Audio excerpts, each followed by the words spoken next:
I'm going to try out the most hated drawing technique on the internet, the grid method. I'm going to pitch it against a freehand style drawing method, the Loomis method. Now, full disclosure, I'm really bad at portraits, so I'm going to draw a portrait because whichever one's least bad is a good indicator, right? So when I looked up the grid method, this was some of the input I got from various forums and comments. It's cheating. It makes your work look stiff. It can hinder your skills if you rely on it too much. You just fall back into a comfort zone. It's not real drawing. It's good for portraits, if they need to be precise. It adds no artistic value. You will just become a human printer. It's only useful for murals. Okay, yeah, so there was quite a lot of negativity overall for the grid method, saying that basically it can become a crutch for people. The Loomis method, on the other hand, people had a lot of positivity about it. It adds more life. You learn about volumes and planes of the face. Just overall, it was more positive. So I'm going to give myself 2 hours to complete each portrait, and that's going to include drawing out the grid and stuff like that.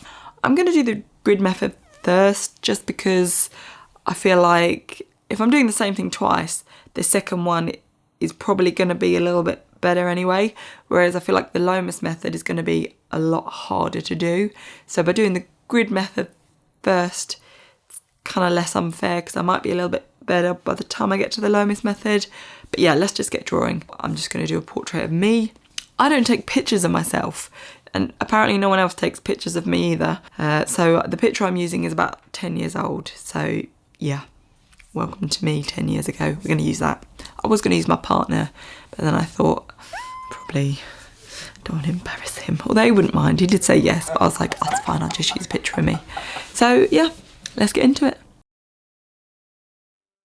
So to do this method, you divide your image up into smaller sections using a grid. It's pretty easy. You just draw the grid over your reference image. You can do this with apps, or there's free websites for this. And then you draw your lines on top of your page. Pretty simple. Essentially, you are creating a line drawing, which will hopefully have more accurate proportions and placements. And this can be really helpful if you're going for a more realistic look. Here you can see I'm just sketching an outline in yellow Coloraze pencil. This is kind of where I encountered my first problem. I was pressing too hard with the pencil. Even though it's yellow, I was pushing so hard it was denting into the paper. Now, I draw lightly with yellow pencils or light red pencils all the time as my underlayer. Benefit of this pencil is that it's erasable, so I'm well versed in using these specific pencils. I've never had an issue pressing too hard. I can only put it down to that I was concentrating really hard to get accurate line art, that I wasn't thinking about the pressure I was putting. This gave me issues in the future erasing it, and also just trying to colour over it and get rid of that yellow.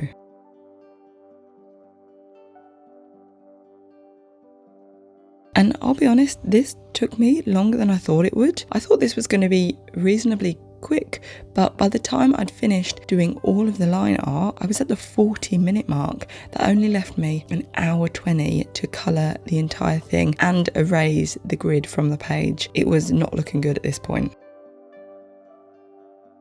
So I'm used to doing portraits, when I do them, using watercolour or gouache, which are much quicker mediums. And for this one, I chose to do coloured pencils, and I really underestimated how long colour pencils was going to take. Usually when I'm doing it, I'm doing a smaller sort of A5 size piece, and I do a lot of layers. It takes a long time to build up all those layers. As I go through this, I realised it wasn't gonna happen. So I had to add extra time to what I was doing. When it came to erasing the marks, I started using my little Tombow mono eraser, and then I realised, sod this, it's going to take ages, so I got out my electric Derwent eraser, which was much quicker to erase the grid with. Now it is time to start adding colour to this piece. I pulled out my polychromos for this. I started out with the darkest colour on the page. I actually went straight up for black, which is what I usually use an alternative like a very dark brown or a very dark blue, but I just went straight out black for this to give it a go. So let's talk about some of the benefits of using the grid method. It is similar to tracing. It's going to help you draw more accurately and quicker, and it can make complex subjects a little bit less overwhelming to draw. It does make you pay close attention to the subjects you're drawing, but you're more looking at the line work rather than the large shapes and the planes of what you're drawing. I think with a lot of subjects it could be good for portraits, landscapes, still lifes, and it can be quite versatile, but it has still got a lot of limits. For example, if you are trying to draw in real life, you can't use this out and about easily. It's just not going to be helpful for you if you can't sit down somewhere and draw out that grid and actually put a grid over your reference. I think another benefit of the grid method is that it can remove some of the frustration of feeling like you're getting it wrong if you know your line work is going to be reasonably accurate. So you can also focus on other skills, trying to improve those, like you can focus on your shading or your colouring without overly stressing that your final result is going to be all out of proportion. I think for a beginner, it is also going to be easier to get a closer likeness this way if you're doing portraits. Overall, I think it's a tool that can be used. I don't think it's cheating, but I think it should be used in moderation, and it could be good for learning from, as long as you are also trying to improve your other drawing skills as you go along. You can see in my drawing now, I've added some dark colours, I've added some very, very light layers of pencil on the skin, I'm colouring in the hair right now, but I think this is the point where I realised that I was not going to be able to do this in coloured pencil. I was an hour and a half in and I just had the most faint colouring in at this point. I think the issue for me was I was using a new paper. I was using a new-ish medium for me. It was a new-ish topic because portrait's not really my thing. And it was a new drawing technique for me. That is a lot to squeeze in for 2 hours. So you can see here, I have swapped to blending out. Now I am using Zest-It, which is a non-toxic blending medium for coloured pencils, and where the polychromos are oil, it works really well, and you can see it's just helping me cover a lot of white on the page very quickly just by blending out those colours. I found this really helpful, and I thought this is the only way I'm going to be able to do this in a decent amount of time. So I kept going. I mean, as you can see here, I'm down to the last 10 minutes and it's just not finished. I knew at this point I'm going to have to extend the time. This is going to take me longer than 2 hours. So while I'm getting all frustrated that time is running out, let's talk about some of the drawbacks of using the grid method.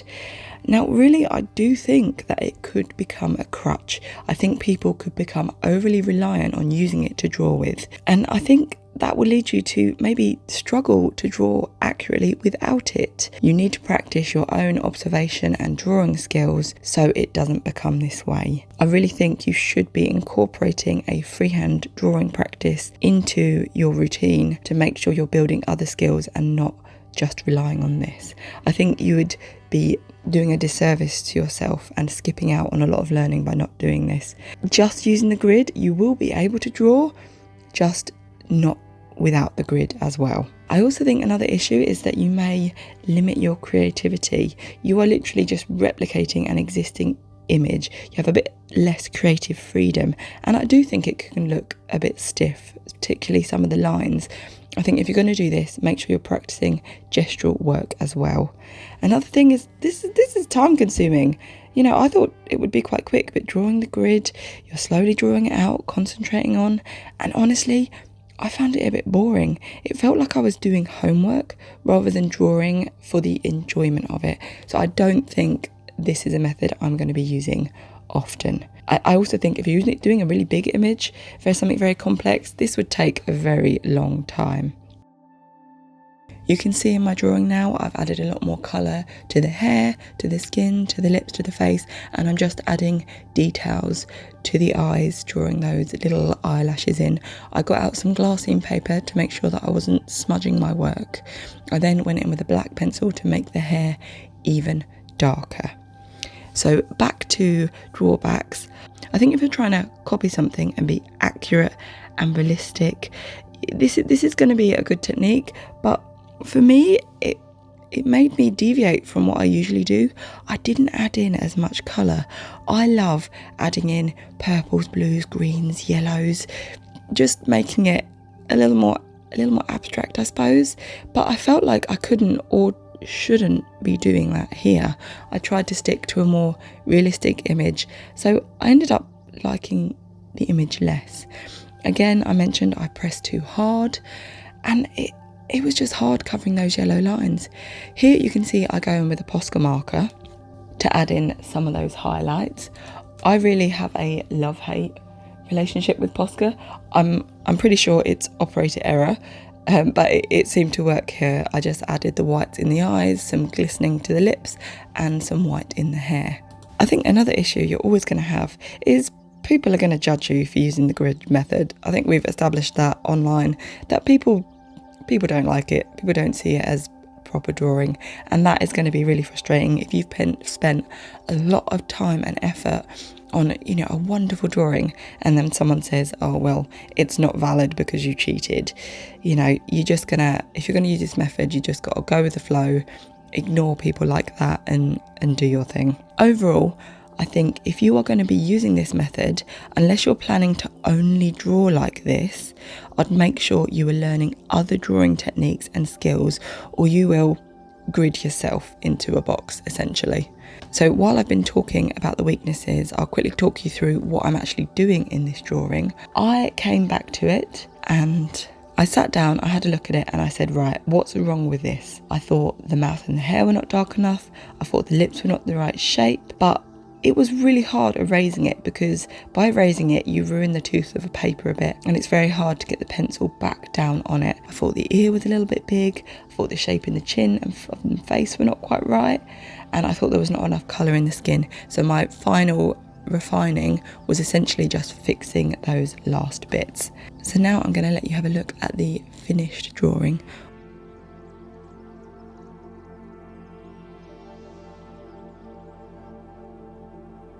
I don't mind how this turned out. It's very different to how I would usually draw something. Thank you so much for watching this video. What do you think of the grid method? What do you think about freehand methods? Is one better than the other? Write them in the comments below. See you in the next one. Or you'll see me in the next one. See ya.